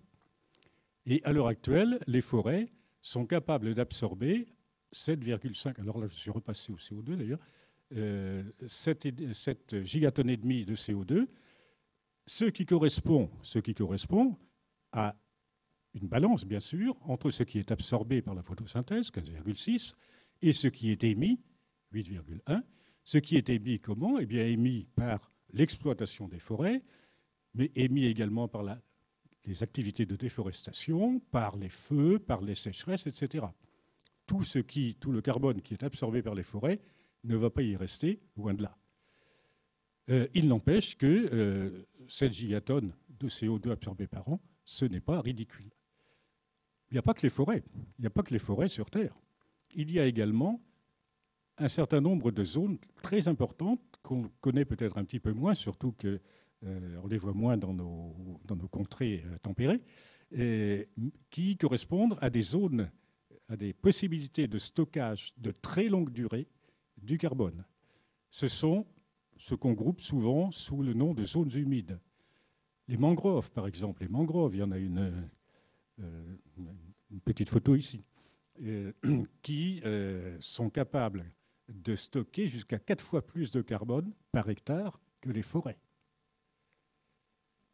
Les marais salés côtiers, les prairies sous-marines, les algues, donc, les marais intérieurs, les tourbières, mais également les toundras, les plaines inondables, donc tout un tas de zones humides où le carbone peut être stocké pendant des dizaines, des centaines, voire des milliers d'années, à condition qu'on n'aille pas les déranger. À condition qu'on n'aille pas les déranger, autrement dit, à condition qu'on n'aille pas les transformer, qu'on n'aille pas assécher les marais, qu'on n'aille pas réchauffer les toundras, justement, et que les processus naturels ne soient pas trop altérés. Et puis il y a également les prairies naturelles, qui sont capables d'absorber beaucoup de gaz carbonique et de stocker, du coup, de manière relativement permanente, à longue durée, beaucoup de gaz carbonique. Alors, je voudrais simplement donner quelques éléments sur ce qui concerne les forêts. Les forêts, eh bien, on peut les protéger. Pour les protéger, il y a plusieurs choses qu'on peut faire. Il y a d'une part ce qu'on appellera la reforestation, c'est-à-dire que l'on peut planter des forêts sur des terrains qui, initialement, n'en étaient pas, ou en tout cas n'en étaient pas récemment. Donc ça, c'est ce qu'on appellera de la reforestation. On va faire augmenter la surface forestière, et il y a énormément d'espace qui est disponible pour cela. Mais protéger les forêts, ça peut être aussi restaurer celles qui sont dégradées. Celles qui sont dégradées, autrement dit, régénérer les forêts naturelles, c'est-à-dire passer d'une forêt artificielle à une forêt naturelle, en particulier en termes d'essences plantées, de variétés, de biovariété à l'intérieur de ces forêts. Restaurer les forêts dégradées ou éviter la dégradation des forêts, ça veut dire aussi avoir une gestion de la forêt qui soit davantage portée vers le renouvelable. Autrement dit, faire attention que quand on coupe un hectare de forêt, on s'arrange pour qu'il repousse dans des conditions optimales et le plus vite possible. C'est bien entendu aussi assurer la protection contre les feux, etc. Donc les forêts qui existent, on peut les améliorer, on peut les restaurer. Et puis, bien entendu, protéger les forêts, c'est aussi éviter de les détruire, éviter de les convertir, les zones forestières vers d'autres usages, que ces autres usages soient des terrains agricoles, donc destinés à des cultures autres que forestières, c'est-à-dire miner, couper les forêts à ras de manière à y installer des mines à ciel ouvert, c'est-à-dire aussi construire, bien sûr, des parkings de centres commerciaux. Alors, si je reviens à la question de la reforestation ou afforestation, bon, ça revient un petit peu au même. Afforestation, c'est à supposer qu'il n'y ait jamais eu de forêt à l'endroit où on veut planter des arbres. Reforestation, c'est en supposant qu'il y en ait eu déjà, mais qu'ils n'y sont plus. Se pose un grand nombre de questions. Un grand nombre de questions, d'une part, où? Autrement dit, sur quel terrain? Un grand nombre de questions qui est quoi? Quelles essences va-t-on planter? Ce n'est pas la même chose de planter des chênes, des feuillus en général, ou des tilleuls, que de planter des pins ou de planter des eucalyptus. C'est sur quel genre de sol? Car tous les sols ne vont pas se prêter d'une manière équivalente, bien sûr, à la plantation de telle ou telle espèce végétale. Et avant de se dire « je vais recréer un hectare de forêt quelque part », il faut étudier sérieusement la possibilité d'y faire pousser les arbres qu'on veut y mettre. Sinon, ça ne marchera pas. Par qui et avec qui? Alors, qui va opérer effectivement cette reforestation? Et quand je dis avec qui, c'est dans quelle mesure va-t-on prendre l'avis, voire même les conseils, de certaines populations qui connaissent beaucoup mieux la forêt que nous, occidentaux, ne la connaissons. Je pense en particulier à toute la question des forêts équatoriales, en particulier la forêt amazonienne, mais pas seulement, où il y a un certain nombre d'expériences qui ont été menées et qui ont montré qu'il est beaucoup plus efficace de se fier à l'expérience des populations qui vivent là depuis des milliers d'années pour savoir ce qu'on va planter, où on va planter et comment on va le planter, que de partir simplement des connaissances que nous avons acquises, enfin pas moi, mais que certains ont acquises à l'Institut national d'agronomie. Donc le avec qui et par qui est très important. Toute la littérature que j'ai pu lire sur le sujet insiste beaucoup sur la nécessité d'associer à ces opérations de reforestation ou de protection de la forêt, d'associer les populations locales. Alors, souvent, il arrive souvent qu'on considère que l'on peut faire de la compensation écologique. Je donnerai la parole à Baptiste tout à l'heure. Compensation écologique, ça veut dire quoi, en gros? Ça veut dire, voilà, je suis un industriel et je vais émettre un certain nombre de millions de tonnes de CO2. Ou bien je suis un promoteur immobilier et je vais bétonner 20 hectares qui, auparavant, ne demandaient rien à personne et étaient plantés en forêt ou étaient plantés en prairie ou tout ce qu'on voudra. Alors, je sais que ce n'est pas bien. Je peux calculer à peu près la quantité de CO2 que je vais émettre. Eh bien, pour m'en tirer, je vais compenser cette quantité de CO2 en plantant à côté, dans un autre endroit, en plantant des forêts. Sachant que, eh bien, je sais qu'un arbre, ça fait 100 kg de CO2, par exemple. Bon, donc je peux calculer quelle est la surface de forêt que je vais planter pour compenser, mais j'ai mis des guillemets, pour compenser le gaz carbonique que j'ai émis. Alors, c'est bien, pourquoi pas. Sur le papier, ça ne paraît pas totalement idiot, mais vont se poser des questions. Les questions qui sont là, déjà, ce sont les mêmes qui vont se poser dans le cadre de ces opérations-là. Et puis, il faut quand même calculer un petit peu. À quoi correspond cette réforestation. Alors, je vais vous donner, juste pour terminer, deux petites diapositives qui sont issues d'un article très savant qui s'est intéressé de très près à une situation réelle, enfin, concrète, qui correspond à une reforestation d'une certaine zone des Andes péruviennes, c'est dans le Pérou. Donc les gens qui ont fait cet article ont étudié précisément tous les éléments qui intervenaient dans les activités de reforestation.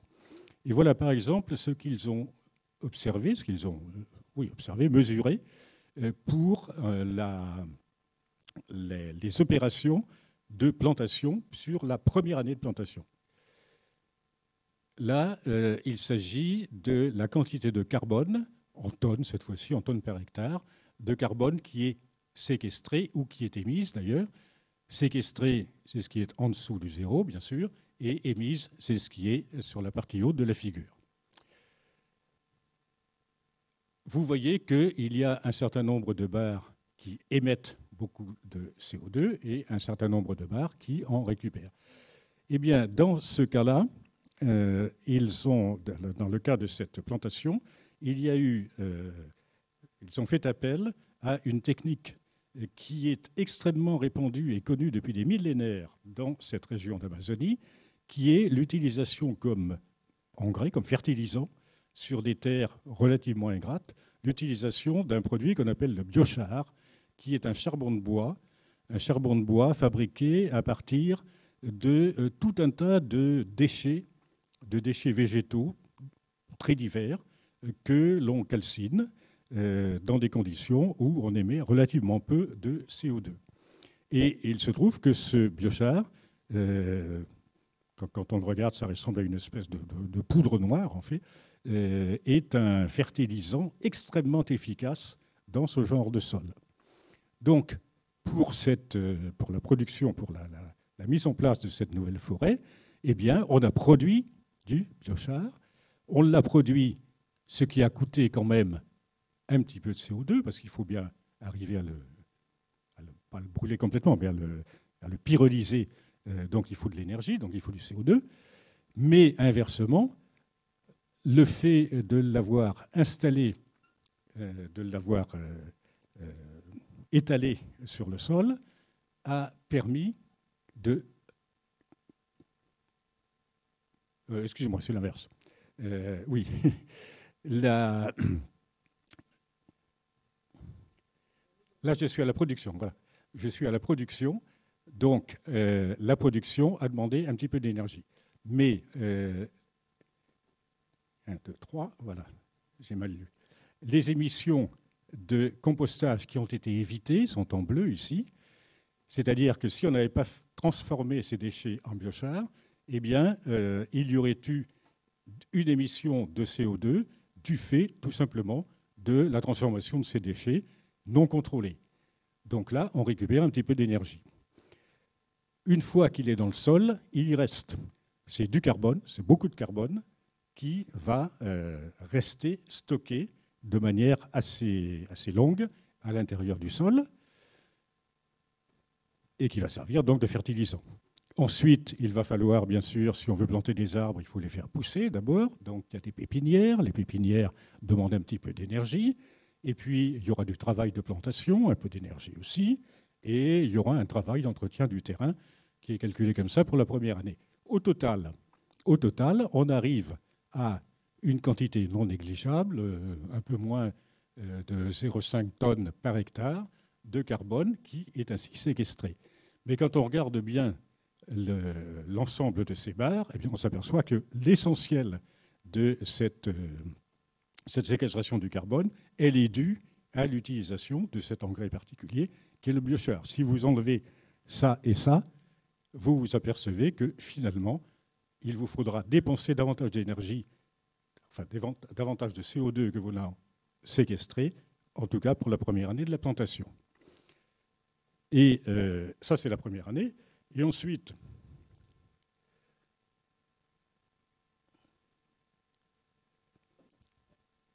ce dont il faut tenir compte, qui est évident, mais dont on ne tient pas toujours compte, ce dont il faut tenir compte, c'est que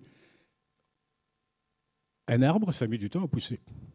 Ça met du temps à pousser et qu'on peut calculer, modéliser assez facilement la manière dont s'accroît le stock de carbone, toujours exprimé en tonnes par hectare, au cours des années. Vous voyez que l'échelle va de 0 à 100 ans, et ce n'est en gros qu'au bout d'une cinquantaine d'années,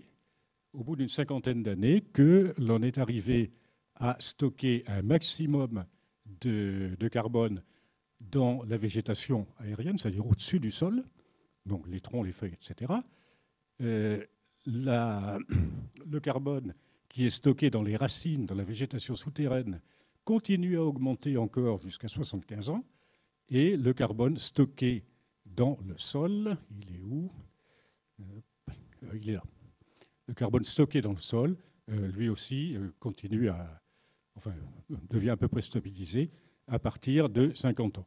Donc, au minimum, il faut 50 ans pour avoir, de manière un peu raisonnable, utiliser la capacité de séquestration du carbone de 7 hectares de forêt. Si j'insiste sur ce point-là, c'est que je reviens à la question de la compensation. Quand on parle de compensation écologique, l'industriel va vous dire, pas de problème, j'émets 100 tonnes de CO2, je vais planter 100 arbres, on va supposer qu'un arbre ça fasse 1 tonne, et du coup j'ai compensé. La seule chose, c'est que les 100 tonnes de CO2 qui ont été émises, elles ont été émises dans les 3 mois.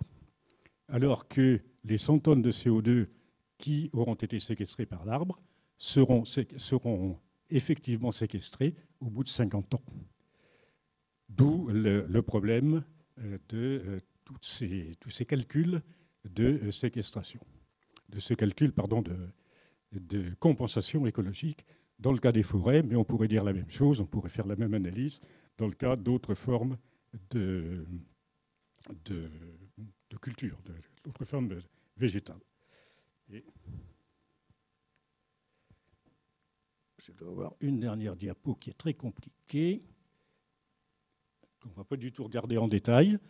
Simplement, je trouve que l'intérêt est de montrer les aspects économiques de la chose.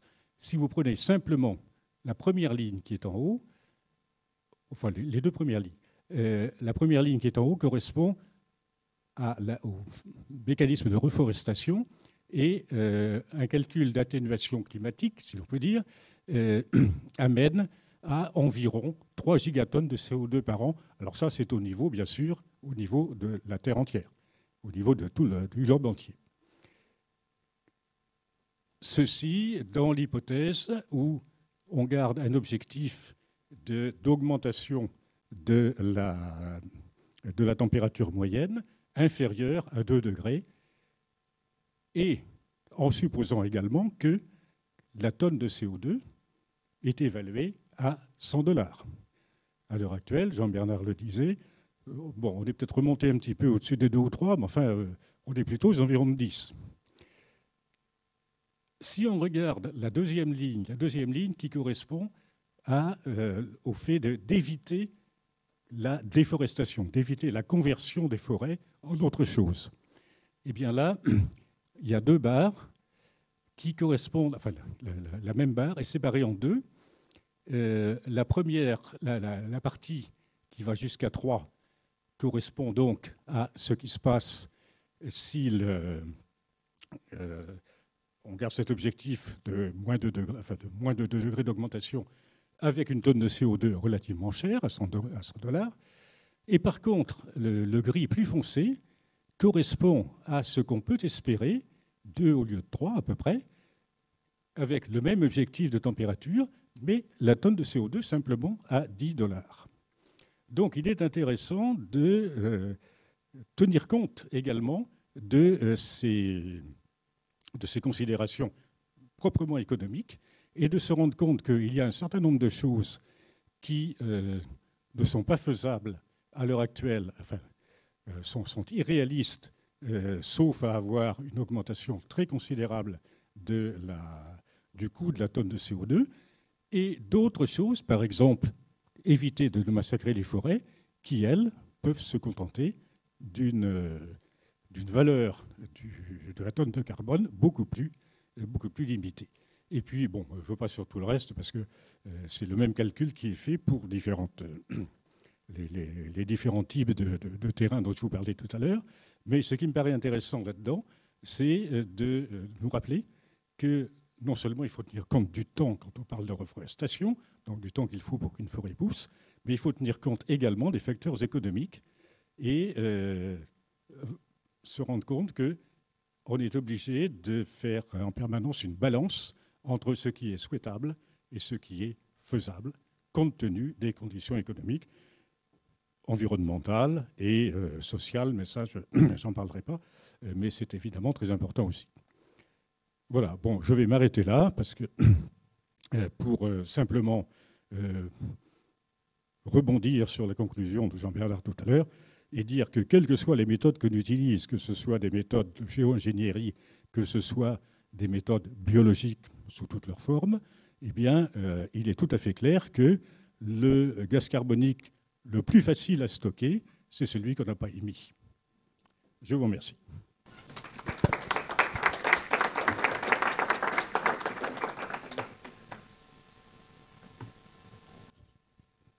Et je vous propose maintenant de passer à la discussion. On a encore une bonne demi-heure, je pense, de disponible. Donc. Eh bien, merci pour toutes ces explications, notamment ce que vous appelez le géo-engineering, dont j'avais une petite idée, mais pas aussi prononcée que tout ce qui nous a été exposé là.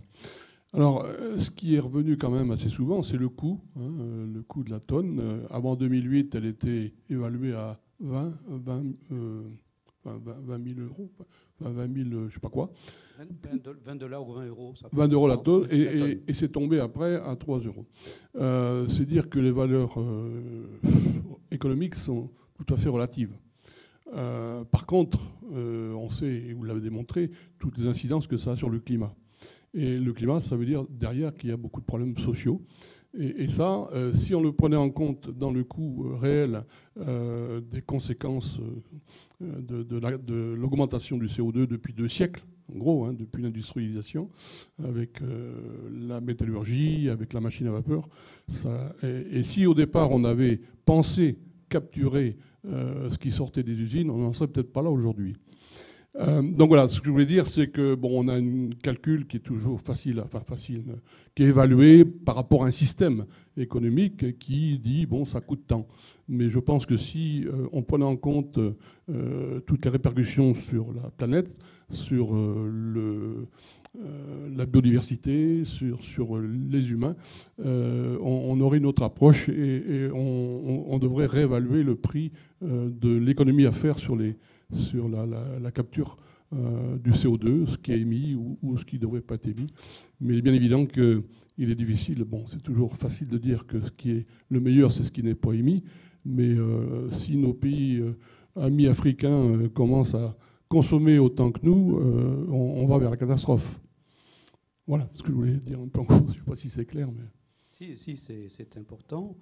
On a, dans ce que vous venez de dire, vous avez voulu attirer l'attention sur le fait que les chiffrages économiques, c'est tant de kilowattheures pour sortir le CO2, pour le comprimer, pour le transporter. Point, terminé. Donc je le convertis en dollars, je le convertis en euros. Mais les dégâts induits par le réchauffement sur la population, ils ne sont pas chiffrés du tout, effectivement. Moi, je pense que c'est très pertinent, cette remarque, au contraire. Oui, oui, oui. Alors, j'ai pas d'autres commentaires, je souscris à votre point de vue, monsieur. Et je crois que vous avez tout à fait raison. Et je crois aussi qu'il faut tenir compte du fait que nous sommes toujours, tous, les uns et les autres, à la fois ceux qui pâtissent de ce réchauffement climatique et ceux qui en sont responsables. Le CO2 ne s'émet pas comme ça de manière naturelle, justement, maintenant. Il est émis du fait d'activités industrielles, d'activités économiques dont nous sommes les responsables, dont nous sommes les bénéficiaires. Alors tout le problème est de voir au niveau maintenant global sur toute la Terre s'il n'y a pas des pays qui sont plus responsables que d'autres et des pays qui sont plus atteints en étant moins responsables. Ok, Christine, est-ce que je peux prendre la parole? À moins qu'il y ait une question. Oui, bon, merci à mes collègues. Hein. Effectivement, j'ai appris beaucoup de choses, moi aussi, en les écoutant aujourd'hui. Ce que je voulais dire, peut-être, et ce que je n'ai pas dit au début, c'est que si on regarde le dernier rapport du GIEC, parce que tout à l'heure, on parlait de plus de 2 degrés maximum, on sait déjà qu'on dépassera les plus de degrés à la fin du siècle. Pour vous donner une idée, aujourd'hui, le réchauffement global planétaire est à 1,09 degrés depuis 1850-1900 à peu près jusqu'à aujourd'hui. Mais ça, c'est une température moyenne. Par exemple, sur les continents, c'est plus 1,59 degrés. Sur les océans, c'est moins, c'est plus 0,88 degrés. En France, métropolitaine, c'est plus de degrés. Aujourd'hui, par rapport à la période 1850-1900.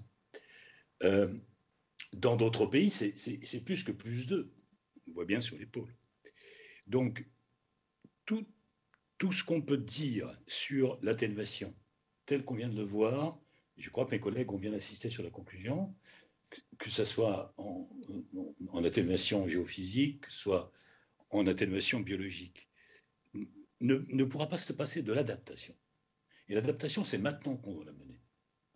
Et l'adaptation, si je fais référence à une étude européenne qui est sortie il y a à peu près une dizaine d'années, à l'époque de la COP21, ou un petit peu avant, on disait, au niveau de l'Europe, si on veut tenir nos objectifs, il faut globalement diminuer notre consommation de 30%.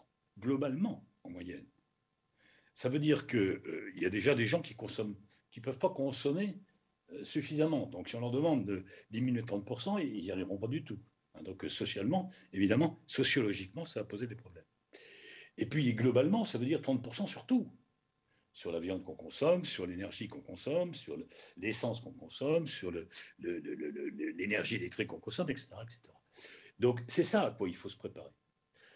Tout ce que Jean-Bernard ou François ont montré en termes d'efficacité par rapport aux 40 milliards de tonnes de CO2 que Jean-Bernard a cité plusieurs fois, c'est bien, mais d'abord ça coûte, ça prend du temps, on l'a bien vu, et puis ça ne se fait pas comme ça, et ça ne se fera pas comme non plus sans effet sur les populations, sur la santé, sur les développements, sur la santé intellectuelle, sur nos enfants, etc.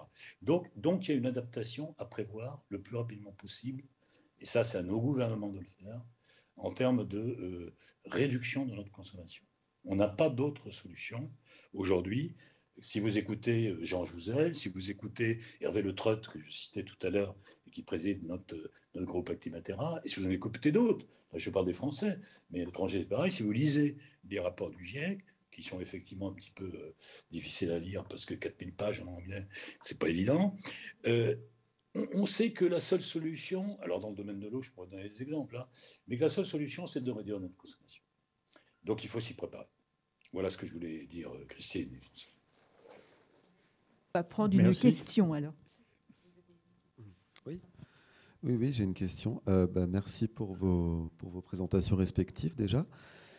Alors, je me demandais si vous aviez un avis, voire un avis peut-être chiffré sur des solutions contre le réchauffement, des notions, enfin, des choses d'urbanisme un peu qui me semblent faciles à mettre en place et dont on entend parler en tant que parfois non scientifique, ça consisterait juste à végétaliser les villes et puis à peindre tous les immeubles en blanc. Enfin, ce seraient des choses qui sembleraient pas trop délirantes à mettre en place. Mais on entend parler du fait que végétaliser une ville, ça fait baisser la température au sein de la ville, donc que les populations souffrent moins et souffriront moins de cette montée de la température. Et puis que peindre tous les bâtiments en blanc, ça permettrait de gagner un peu en degrés, quoi. Voilà, donc je voulais savoir ce que vous en pensiez en tant qu'expert de la question. Peut-être que Jean-Bernard pourra répondre plus facilement que moi, mais c'est vrai qu'on a fait cette approche. Alors, sur le plan thermique, thermique, évidemment, certains collègues l'ont fait d'une manière beaucoup plus précise que moi, ce que je peux faire. Mais sur le plan de l'eau, par exemple, sur le plan des ressources en eau, on sait, en termes de protection de la disponibilité de la ressource, ce que ça nous apporterait de mettre en place ces solutions fondées sur la nature. Et on le sait même, on est même capable de l'évaluer à la taille d'une région comme la Nouvelle-Aquitaine, en termes de millions de mètres cubes d'eau gagnés, etc. En termes d'énergie, il y a eu aussi des études qui ont été faites, notamment probablement par le BRGM, entre autres, mais pas seulement le BRGM, les organismes qui s'occupent de bâtiments, d'urbanisme, etc., à Nantes ou ailleurs, le Centre technique du bâtiment. Je pense que Jean-Bernard doit pouvoir répondre là-dessus. Mais oui, effectivement, on a des chiffres, on a des valeurs. C'est deux points importants. Vous avez parlé de la tendance qu'ont les centres-villes à se réchauffer. C'est l'îlot de chaleur, on appelle ça l'îlot de chaleur. Bon, mais l'îlot de chaleur, il est lié à notre usage excessif de l'énergie. C'est entre nos mains. Alors, évidemment, on peut tenter de le combattre, mais je crois que c'est Athènes. On a vu des villes un peu dans des rues canyonnes, hein, avec des pompes à chaleur ou des climatiseurs à l'extérieur qui font qu'on vit un peu au frais dedans, mais on rejette, vous savez, une pompe à chaleur, c'est comme un frigo, on rejette la chaleur et on fait monter de façon excessive. Bon, c'est entre nos mains, ça. Est-ce qu'on a besoin d'avoir 22, 23, 24 degrés ? Alors, c'est Bernard qui le dit, c'est de l'adaptation, ça relève de l'adaptation. Il faut sans doute qu'on fasse un effort sur blanc. Et alors, l'autre volet, c'est peindre en blanc. Alors, un jour, j'étais comme vous à une conférence à Marrakech. J'étais arrivé à Marrakech et j'avais vu les maisons jolies, mais couleur bistre, une couleur un peu foncée, en fait. Et alors, j'ai dit, mais comme vous, naïvement, à mes collègues marocains, attendez, vous êtes au soleil, pourquoi est-ce que vous ne peindriez pas les maisons en blanc pour vous éviter de faire de la clim dedans ? Ah, ils m'ont dit, bon, c'est une remarque de scientifique, mais ici, le pacha, il ne veut pas. Il veut garder le bistre de Marrakech comme ça. Donc, on ne peut rien faire. Voilà. Les butées sont, alors, des butées de comportement pour le premier et des butées presque sociologiques dans le deuxième. Hein. On a une certaine idée de la couleur des bâtiments de Marrakech. Et on ne peut pas bouger. Voilà. Donc, les solutions ne sont pas simplement, je conclue là-dessus, entre les mains des scientifiques, mais entre les mains des gens de sciences humaines et sociales, de psychologues également, qui peuvent nous aider, de psychologie sociale également, qui peuvent nous aider grandement, en tous les cas, à avancer sur ces problèmes-là. Je crois qu'effectivement, il est clair qu'il n'y a pas un remède miracle pour remédier au réchauffement climatique, si ce n'est de diminuer drastiquement notre production de CO2, et encore, il en restera beaucoup. Il n'y a pas un remède miracle. Il y a beaucoup de remèdes différents. On en a évoqué un certain nombre là. Certains paraissent finalement illusoires, d'autres paraissent tout à fait réalisables, mais aucun n'est réalisable sans coût financier, sans coût environnemental, sans coût social également. Il faut que ça soit accepté par la population de Marrakech ou accepté par les agriculteurs de tel ou tel pays qui n'ont pas tellement envie qu'on les incite à changer leur méthode de culture, etc., pour tout un tas de raisons. Et je rebondis juste un petit peu sur l'histoire du blanc. Effectivement, la question de la réflexion est intéressante en termes scientifiques. On appelle ça l'albédo. Vous savez que d'une manière générale, plus une surface est blanche, plus elle renvoie la chaleur vers l'extérieur. C'est pour ça que la neige, par exemple, renvoie beaucoup plus la chaleur que justement des forêts. Donc quand on fait une forêt, si on plante des novos, si on plante des arbres dont la végétation sera à terme relativement foncée sur un terrain qui initialement était très clair, eh bien, on va avoir un petit effet rebond. Alors, je ne dis pas que ça compensera l'amélioration, mais il faudra en tenir compte également. L'histoire du biochar est intéressante aussi, parce que le biochar, c'est très noir. Et si vous étendez le biochar sur des centaines d'hectares d'un sol qui initialement était plutôt clair ou blanc, vous allez augmenter considérablement l'absorption de la chaleur par ce sol-là. Donc ce sont tout un tas de petites choses auxquelles il faut penser et dont il faut éventuellement tenir compte quand on réfléchit à des solutions.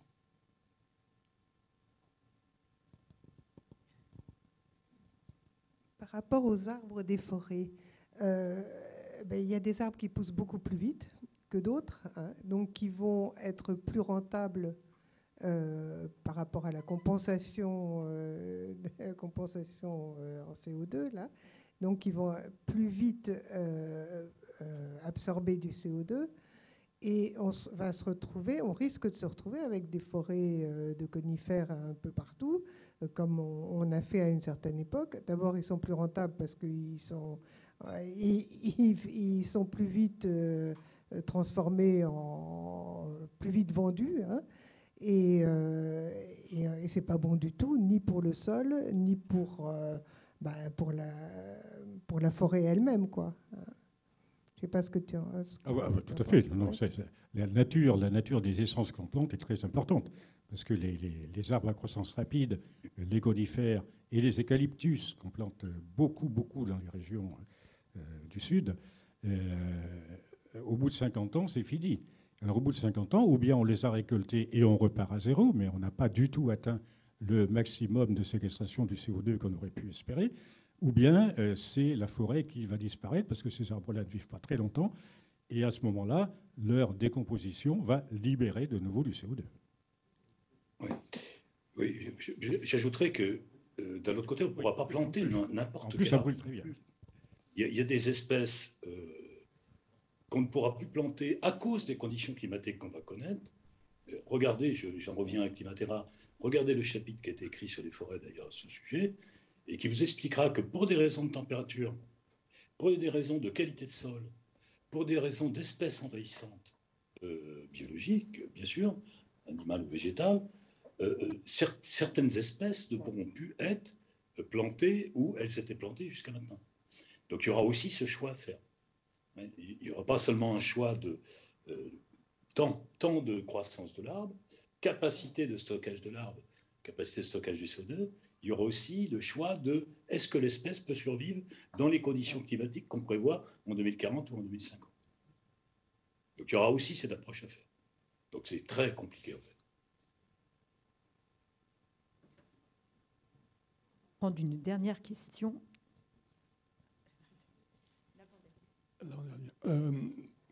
Concernant les arbres, c'est aussi ce que l'on fait après des arbres. Quand ils ont atteint leur seuil de croissance, bon, un chêne c'est beaucoup plus long, si on le fait brûler ou si on le garde en bois de charpente, si on le garde en bois de charpente, on conserve le carbone, alors que si on le fait brûler, on aurait émis le carbone dans l'atmosphère. Je voudrais reparler aussi d'un autre problème que vous avez soulevé, c'est la compensation. Je ne sais pas si certains ici ont participé à la concertation sur l'autoroute Poitiers-Limoges. Et donc là, on a des chiffres. C'est 800 hectares qui vont être pris sur le domaine agricole, la forêt, etc. Donc c'est pas rien. Et donc ils parlent de compenser. Alors il faut savoir que d'après leurs études, si je ne me trompe pas dans les zéros, les 110 km, la construction elle-même d'autoroute, ça représente 350 000 ou millions de tonnes de CO2. C'est impressionnant. Et la compensation, donc ils disent on va compenser les 800 hectares qui vont être bétonnés. Mais ça veut dire quoi? Est-ce qu'il faudrait prendre sur des terres qui sont déjà bétonnées, des anciennes friches par exemple? Ce n'est pas le cas. Ils disent, comme vous l'avez dit, je crois, réaménager peut-être des terres un peu en friche, etc. Mais les 800 hectares, ils sont perdus à vie, quoi. Et ils sont imperméables à l'eau, en plus. Là, je crois que je vais me défausser et demander à celui que je désigne de mon doigt de répondre un petit peu sur la question, car il est spécialiste des questions de compensation. Bonjour à toutes et tous. Alors, je ne m'exprimerai pas sur le cas du projet d'autoroute que je ne connais pas suffisamment, mais de façon générale, oui. La grande question, c'est de savoir si la compensation est un outil de préservation de la biodiversité ou un outil de facilitation de projet. Et dans la pratique, on voit très bien, en fait, quand on regarde de façon factuelle la façon dont on met en place la compensation en France, on voit bien qu'on est sur ce deuxième cas de figure, puisque c'est très justement dit, rares sont les cas de compensation aujourd'hui qui consistent à véritablement renaturer des espaces, à véritablement désimperméabiliser, restaurer des écosystèmes. On est bien souvent sur des actions qui portent sur des milieux déjà naturels. Et donc ça, je renvoie à une étude du Muséum qui a quelques années et qui montrait que 80% finalement des mesures compensatoires portaient sur des milieux déjà naturels et en bon état de conservation. Voilà, donc ça c'est un vrai sujet parce que finalement la compensation c'est une équation entre ce qui est perdu d'une part lié à un projet d'aménagement, la dégradation des écosystèmes, et ce qui va être d'autre part apporté en termes de gains écologiques. Donc effectivement on voit bien qu'aujourd'hui une compensation qui n'est pas du tout à la hauteur de ce à quoi elle est censée répondre. Et donc, voilà, ça pose la question des limites en fait, du dispositif. Donc, la compensation, on en aura de toutes les façons, il faut bien se le dire, on en aura toujours besoin. Aujourd'hui, on ne sait pas éviter à 100% des impacts d'aménagement. Simplement, effectivement, aujourd'hui, on a une compensation qui parce qu'elle ne respecte pas un certain nombre de critères, une compensation facilitatrice de projet. Voilà ce que j'évoquais. Et puis la question de la temporalité extrêmement importante. Merci François de l'avoir présenté ainsi aussi dans le cadre des compensations carbone. C'est-à-dire qu'un des grands sujets de la compensation, c'est que les pertes sont immédiates. Prenons l'exemple de monsieur avec le cas de l'autoroute. Vous avez effectivement, si un projet comme celui-là voit le jour, des pertes en fait qui sont immédiates. Par contre, les gains qu'on peut espérer par des actions de restauration écologique, eux, sont à la fois incertains et en plus s'inscrivent en fait dans une temporalité d'un minimum de plusieurs décennies, voire plusieurs siècles en fonction de la biodiversité qu'on regarde et qu'on recherche. Donc ça, c'est très très important parce que effectivement, là, il y a un décalage temporel et on peut se poser la question effectivement de la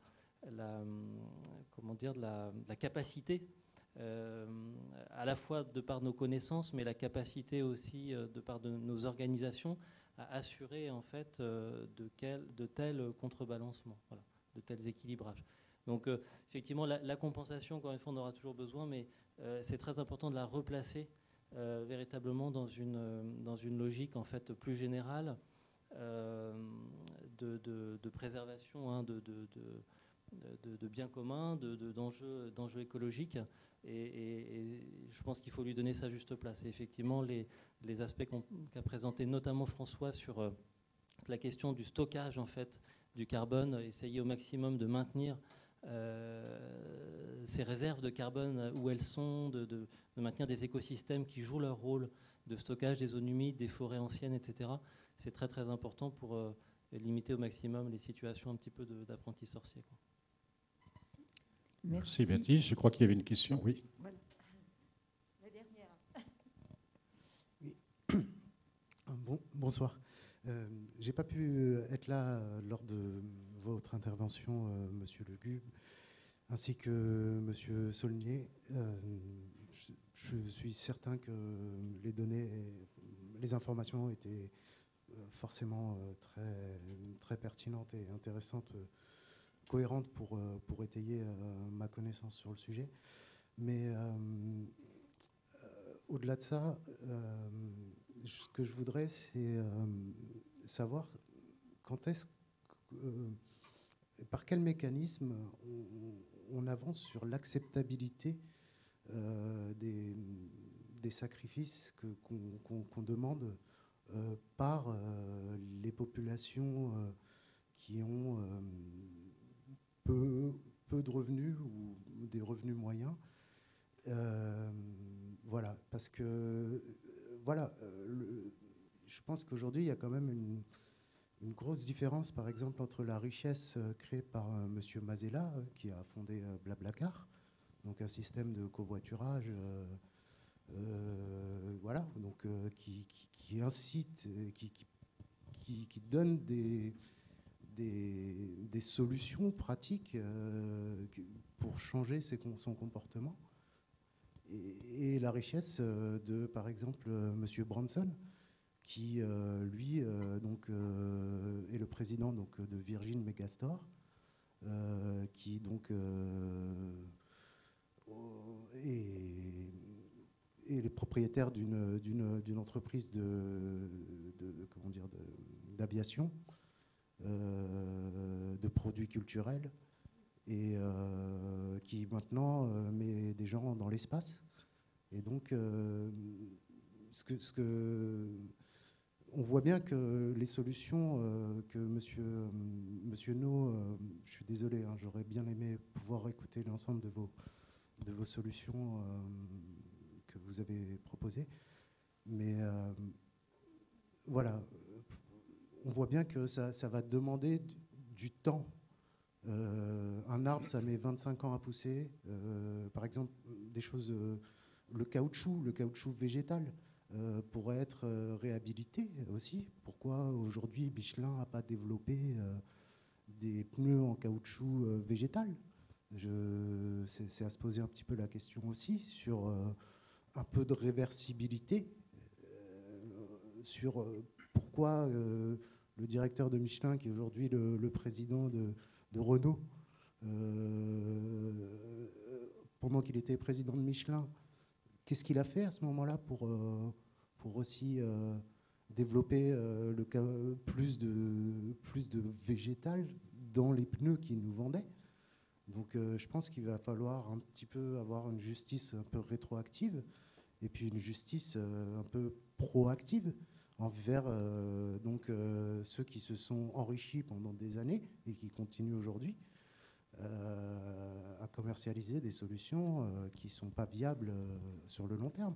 Et les riches d'aujourd'hui, certains, hein, le combat, c'est pas...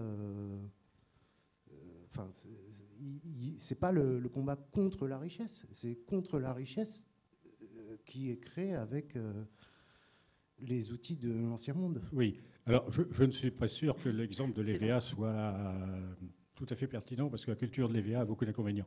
Mais bon, ceci dit, on peut effectivement, c'est relativement facile, pointer du doigt un certain nombre de grands milliardaires. Je crois qu'on a intérêt, de toute façon, à regarder peut-être globalement quel est le revenu moyen par tête d'un Américain du Nord, d'un Français, ou bien d'un Soudanais ou d'un Indonésien. Et là, ça nous met chacun d'entre nous devant nos responsabilités personnelles, sans être obligé. Je suis d'accord avec vous, c'est indécent de voir un certain nombre de grandes fortunes, mais n'oublions pas que nous sommes tous participants, d'une manière ou d'une autre, nous sommes tous participants de ce mode de consommation effréné. Mais les questions que vous soulevez, on les a déjà un tout petit peu évoquées, sont extrêmement importantes. Mais là, ça nous mène dans une analyse qui n'est plus du tout un petit peu scientifique, comme nous avons tenté de le faire ici, mais une analyse sociale, une analyse économique, une analyse politique, qui sont tout aussi importantes les unes que les autres. Et je crois qu'il va falloir, oui, que nous arrêtions cette séance et cette discussion. Si nous ne vous en voulons pas tout à fait dégoûté de la question, si vous ne repartez pas chez vous dans un état d'abattement et de déréliction totale, et que vous avez envie encore d'entendre parler un petit peu de ces questions-là d'une autre manière, eh bien, je vous signale une conférence qui a lieu demain à 18h30 également,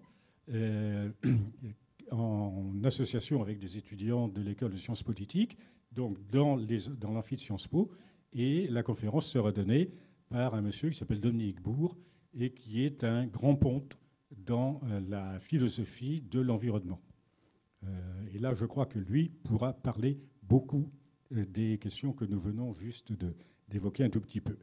Et puis, bien entendu, en dehors de ces conférences peut-être un petit peu austères, eh bien, je vous rappelle que nous avons tout un programme jusqu'à samedi dans lequel vous trouverez des choses beaucoup plus légères, en particulier des concerts, en particulier des films.